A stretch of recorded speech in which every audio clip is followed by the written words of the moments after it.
niños, vamos a seguir con ese quinto vídeo ya, creo, sobre Nietzsche y vamos a ver tres conceptos muy importantes de su filosofía, que es el nihilismo, la transvaloración de los valores y el superhombre. Y con esto me voy a dar por muy satisfecha por el día de hoy. Y mañana os explico el concepto de la voluntad de poder y el eterno retorno. Y finiquitamos a Nietzsche. Bueno, pues hemos estado hablando de la muerte de Dios y cómo la muerte de Dios suponía el fin de la verdad, como lo habíamos entendido, por tanto el fin de los valores sobre los cuales se había cimentado la tradición. Y ahora nos queda un poco evaluar cómo nos tomamos esto, ¿no? Y cómo nos sobreponemos a este hecho, qué hacemos después de la muerte de Dios y el fin de todos los valores tradicionales. ¿Qué hacemos ahora, no? Bueno, pues a esto voy a responder en esta clase, a esto. Entonces, cuando dice Dios, iba a decir, cuando dice Nietzsche que Dios ha muerto, lo que quiere decir es que todo lo que habíamos conocido y tal como lo habíamos conocido, se acabó. Entonces, eso es importante porque eso llevaría al ser humano a un estado de la nada. O sea, es como si, digamos, todo lo que tú habías pensado que era correcto y que estaba bien y que se daba por sentado y tal, y te toca como tirar todo eso, pues claro, de repente te quedas como sin suelo, sin nada, ¿no? Pues eso es el nihilismo que ya hemos visto cuando veíamos lo de la creación para Santo Tomás es ex nihilo, es de la nada.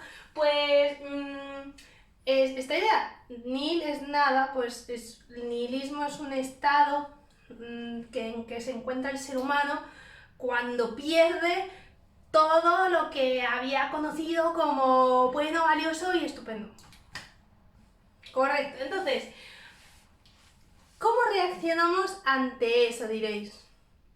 Joder, es que vaya tela, ¿no? O sea, Nietzsche, menos mal que nos había dicho la profe que esto era, o sea, que Nietzsche era un tío positivo. Ahora es la que es que no tenemos nada y ¿qué hacemos con esto? Bueno, pues mirad, hay dos tipos de nihilismo, dos acepciones que Nietzsche utiliza para hablar del nihilismo. El nihilismo, en un sentido, como os he puesto aquí, negativo. Creo que en los apuntes puse reactivo, pero bueno, es lo mismo, ¿vale? Y es cuando, como os he puesto aquí en lenguaje sí más informal, que la cosa está chunga. Es decir, las personas que no pueden aceptar la muerte de Dios y prefieren anclarse un poco en los valores tradicionales, ¿no? Porque no pueden soportar digamos, la profundidad y el calado que tiene la tesis de Nietzsche de que Dios ha muerto. Entonces eso es un nihilismo en el sentido más negativo para Nietzsche, sí. Ese sí. Porque para él, todas esas personas que se anclan en estas ideas y que siempre están como esperando algo más y tal, son los débiles. Ya lo veíamos cuando se explicaba la crítica a la tradición y cómo para Nietzsche todas las personas que, pues eso, que se amparan en una figura religiosa, en otro mundo, en esas ideas, son personas débiles, ¿no? La moral de los esclavos, que os decía. Bueno, y eso os decía, eso es importante, pues por esto, precisamente. Porque para Nietzsche la mayoría de las personas muchas veces son así, están ancladas en las viejas ideas y en la metafísica más tradicional y en las ideas religiosas más tradicionales. Ellos se pierden una parte de la vida, se pierden algo, ¿no?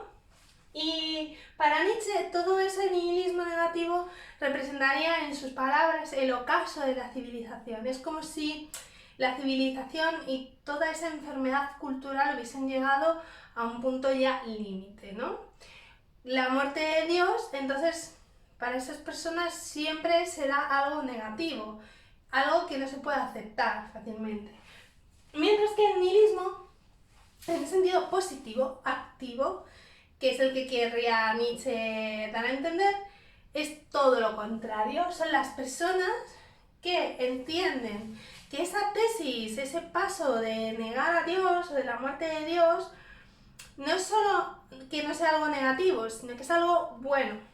Es decir, es la oportunidad que tenemos de rehacer las cosas, ¿no? Es la oportunidad de ser libres por fin.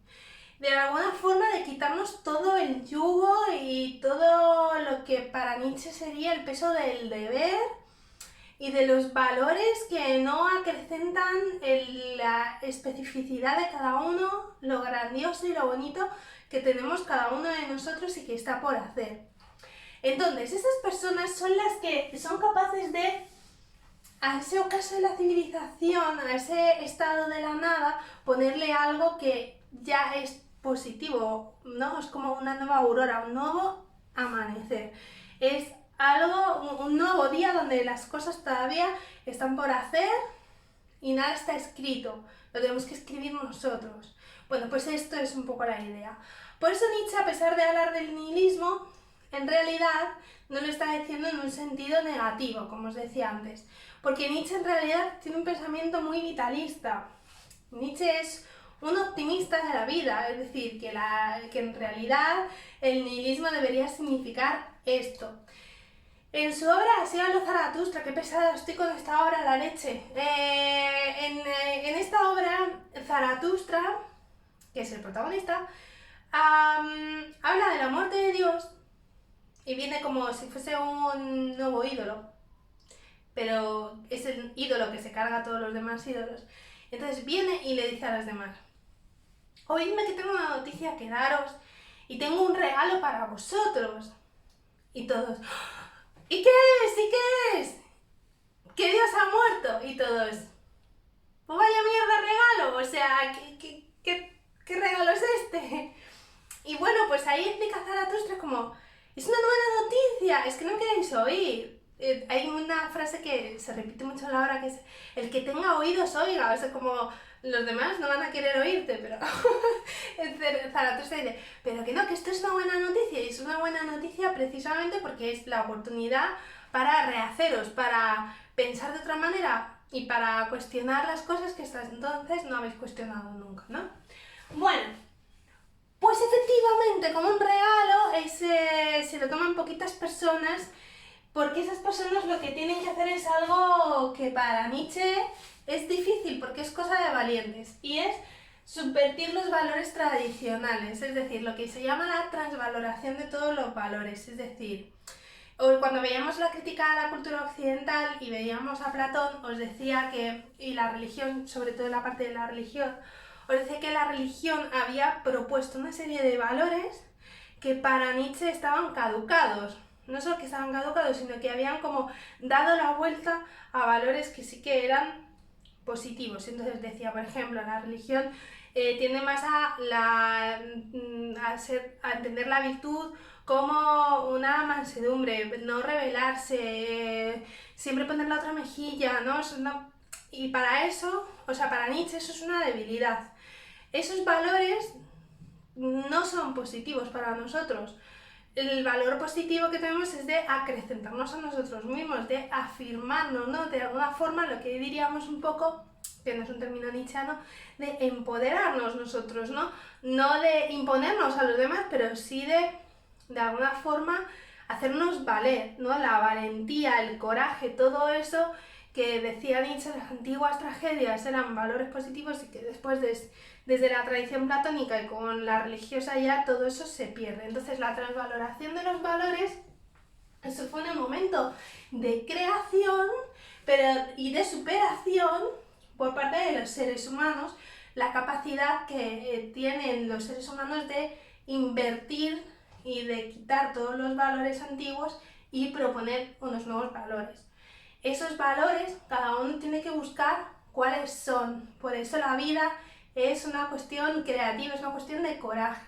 No puedes estar siempre esperando a que los demás te digan lo que tienes que hacer. Tú tienes que proponer tu proyecto y tus valores y seguirlos, ¿no?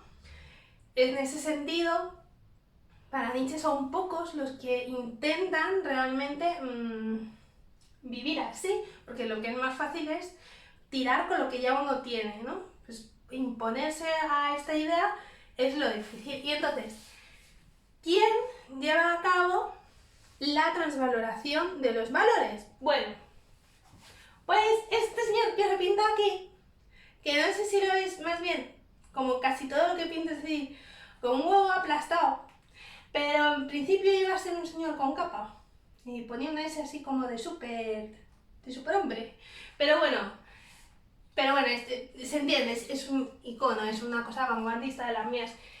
El superhombre es el que está llamado a la transvaloración. Por eso Zaratustra, en la obra esta de Así habló Zaratustra, que con la que estoy tan pesada, pues Zaratustra encarnaría el ideal del superhombre, ¿no? O sea, sería él un superhombre. ¿Y eso por qué? Porque Zaratustra va volando por la vida y va... ¿Qué va? Zaratustra va tan tranquilo, ahí va paseando por los pueblos, por las montañas, esas cosas, meditando, hablando con los demás, tipo tranquilo, no va volando a ningún sitio. Habría molado, pero esto no se le ocurrió a Nietzsche, yo qué sé, no se le ocurrió una de ciencia ficción, era otra cosa. Ahora, y si voy bonito, la evolución que sufre Zaratustra, porque en el Así habló Zaratustra, él dice, bueno, es que yo era antes como vosotros, ¿no? No podía aceptar la muerte de Dios, era una persona diferente a como soy ahora, porque eso ha sido un desarrollo y un proceso. Y para hablar de ese proceso por el cual Zaratustra versión tradicional se ha convertido en Zaratustra versión soy la hostia, pues eso lo explica como por 3 metáforas que se llaman las 3 fases de la metamorfosis del espíritu. Vaya cosa más rara les estoy contando hoy, pero es que a mí esto me súper encanta, ¿eh? Entonces, Zaratustra pasa a ser un Zaratustra chachi, es decir, un superhombre, porque de alguna forma su espíritu, que no es nada trascendente, pero su persona ha sufrido una transformación.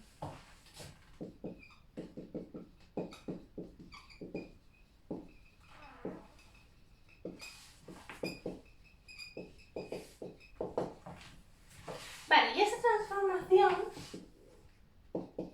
es lo que llamamos la metamorfosis del espíritu.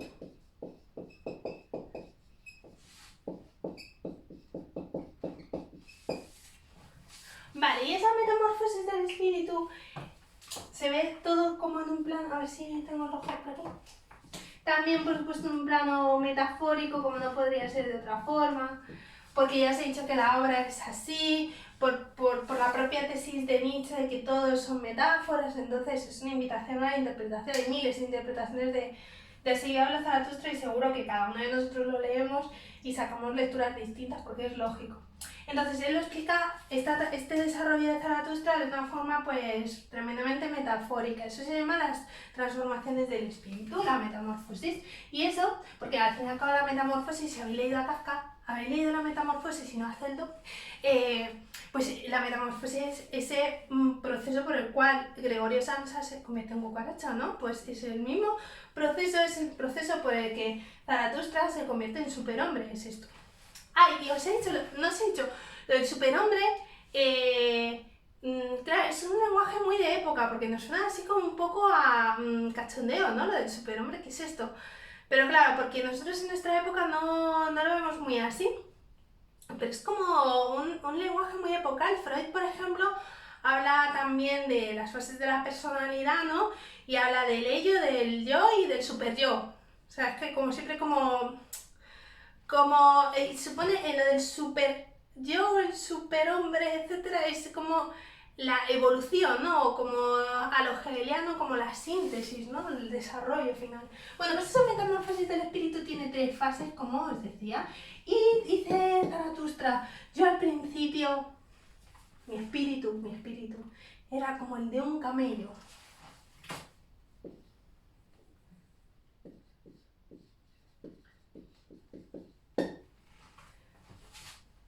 No tenemos nada en contra de los camellos, yo en principio nada de nada, me parecen muy bonitos. Pero lo que hice, ¿por qué coge Nietzsche el camello? Bueno, porque es un animal dócil, es un animal servil. Es un animal que además tiene una joroba ahí que está, o sea, con la que carga todo el día. Y además carga con la gente, es decir, agacha el coco y todo el mundo se le monta encima y le cargan de mil cosas y el camello pues va donde le llevan. No sé si ya notáis por dónde voy, ¿no? O sea, el camello respondería a esa fase de... o sea, se correspondería con los valores tradicionales.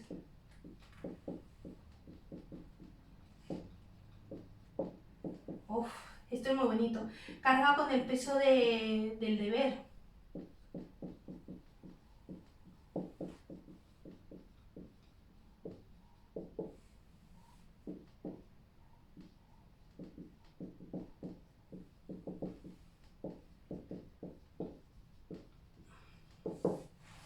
Encarnaría la moral del débil para Nietzsche.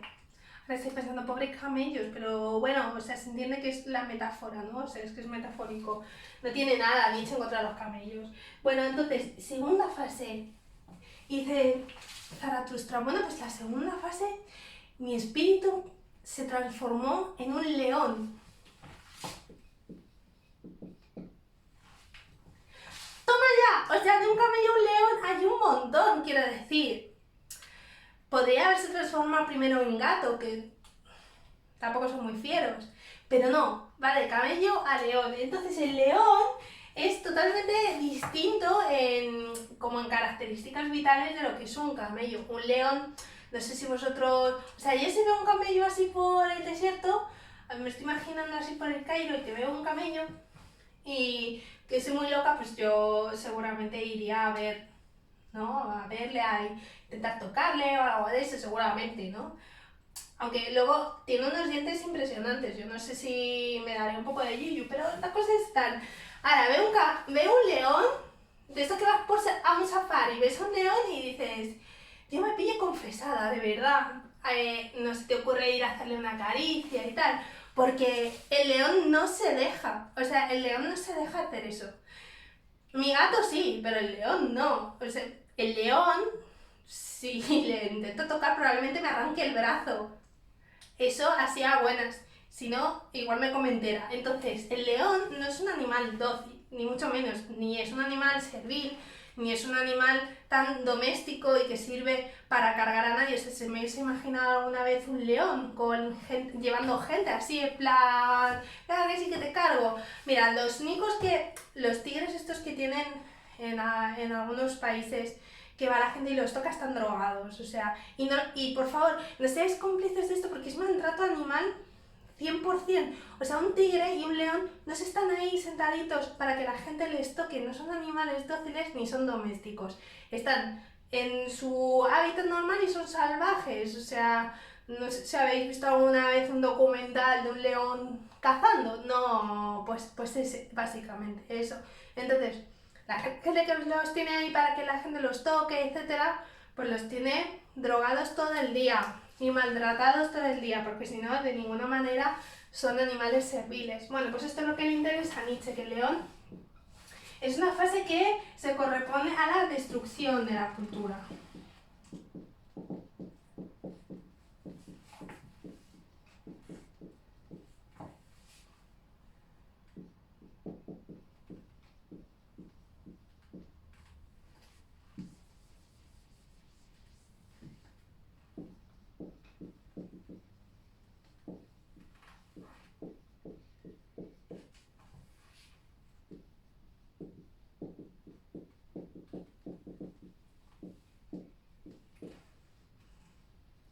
Vale, y entonces nos falta la última transformación del espíritu de Zaratustra y diréis, madre mía, ¿qué toca ahora? Si ponemos de un camello, un león, pues yo qué sé, o sea, ¿qué vendrá ahora, no? Bueno, pues la tercera transformación del espíritu, mis cariños niños, es un niño. O sea, la tercera transformación del espíritu es un niño. ¿Y eso por qué, profe? O sea, ¿qué sentido tiene? Pues mira, tiene todo el sentido.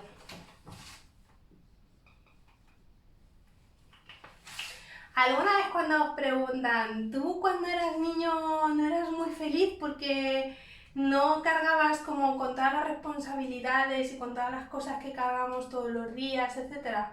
Y la verdad es que uno añora la infancia por eso, porque es una época en la que no sientes la enorme preocupación que normalmente sientes casi todos los días, ¿no? Entonces, el niño representaría el espíritu del superhombre. ¿Por qué? Por un lado, porque es un ser creativo, es un creador, y entonces como creador, él sí puede poner nuevos valores.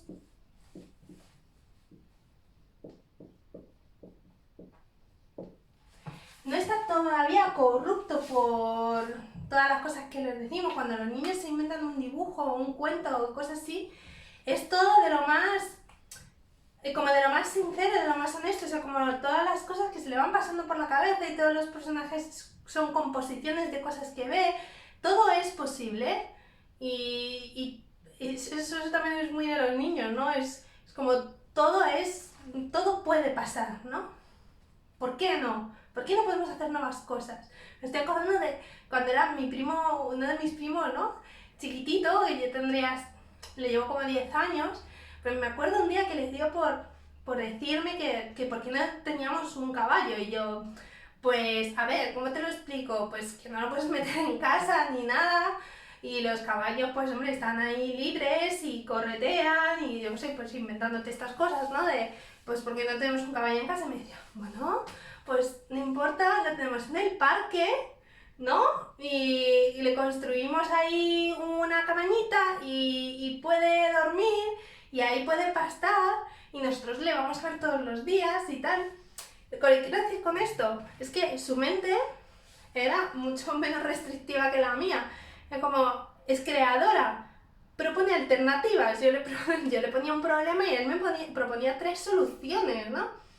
No es lo destructivo que muchas veces tenemos los seres humanos, en que no somos capaces de ver que otras cosas son posibles o que las cosas se pueden hacer de diferente manera o se pueden mirar de otra forma, ¿no?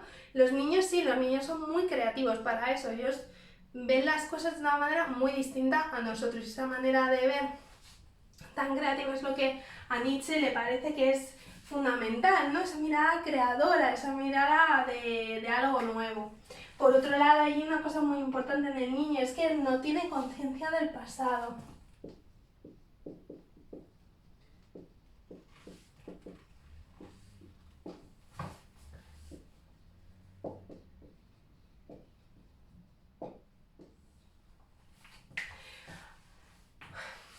Y diréis, bueno, es que los adultos, ¿sabes? Tenemos conciencia del pasado. Y dice Nietzsche, claro que sí. Lo que pasa es que en los niños lo que les sucede es que ni les abruma el futuro, ni están sobrepasados por todo lo que quisieron hacer, pero realmente no hicieron. Y eso es algo que sí hacemos los seres humanos adultos. Esto para Nietzsche genera un concepto muy importante que él trata mucho en su filosofía, que es el concepto del resentimiento.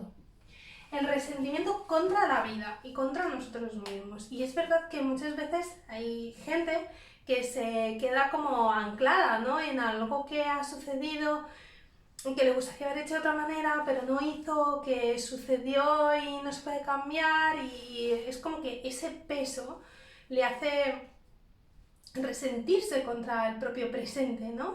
Y no tener ningún proyecto para el futuro. Es como si el tiempo se cerrase sobre nosotros mismos, ¿no? El tiempo, esa cuestión tan importante que hay que tratar en la siguiente sesión. Entonces, el niño es un ser humano en el que todavía no tiene peso el pasado. No, no, no sé, no intenta o no se ve todavía con el sentimiento de que ha hecho algo mal o que los demás han hecho algo mal sobre él y se resiente sobre cómo son las cosas, sino que al contrario vive el presente de forma jovial, es decir, de forma como si la línea temporal para él no fuese a suceder. Vive el hoy y lo vive intensamente, ¿vale? Esto es lo que diría Nietzsche. Vivir intensamente y vivir de forma creativa es lo que estamos buscando. Por eso la transformación del espíritu de Zaratustra pasa de un camello a ser un león a ser finalmente un niño. Bueno, pues hasta aquí, bonitos míos. Siguiente clase que nos queda ya mañana os la hará, que será Voluntad de Poder y Eterno Retorno, y con eso acabamos a Nietzsche y luego ya nos queda Ortega. Venga, un besito, cuidaos mucho.